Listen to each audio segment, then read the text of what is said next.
তরকা মানেই তো ডিম পেঁয়াজ দিয়ে তরকা তো আমরা সবাই খেয়েছি, কিন্তু এরকম ডিম পেঁয়াজ ছাড়া তরকা কি খেয়েছো? যদি না খেয়ে থাকো তাহলে জেনে নাও কিভাবে বানাতে হয়। প্রথমেই পরিমাণ মতো পাঁচমিশালি ডাল নিয়ে ধুয়ে একটি পাত্রে গরম জলে ভিজিয়ে রেখেছিলাম। রাখতে হবে আধা ঘন্টা মতো।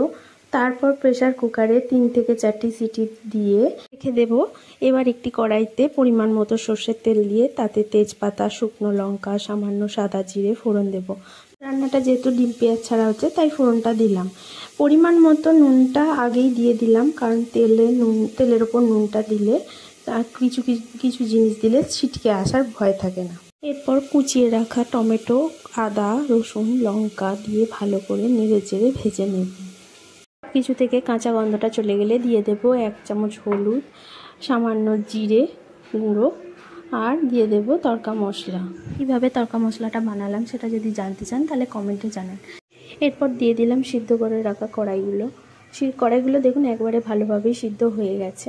সিদ্ধ করার সময় খুব বেশি জল দেবেন না, আর তরকাতেও বেশি জল ইউজ করবেন না, তো সেক্ষেত্রে রান্নার টেস্টটা ভালো আসে না। আচ্ছা, এখানে আমি চিনি অ্যাড করলাম। চিনিটা আমি মিষ্টির জন্য দিচ্ছি না, সেটাকে ব্যালেন্স করার জন্য চিনিটা দেবো। আমি এই রান্নাটা বাড়ির বয়োজ্যেষ্ঠদের কথা মাথায় রেখে করেছি, কারণ সবাই তো ডিম পেঁয়াজ পছন্দ করে না, তাই।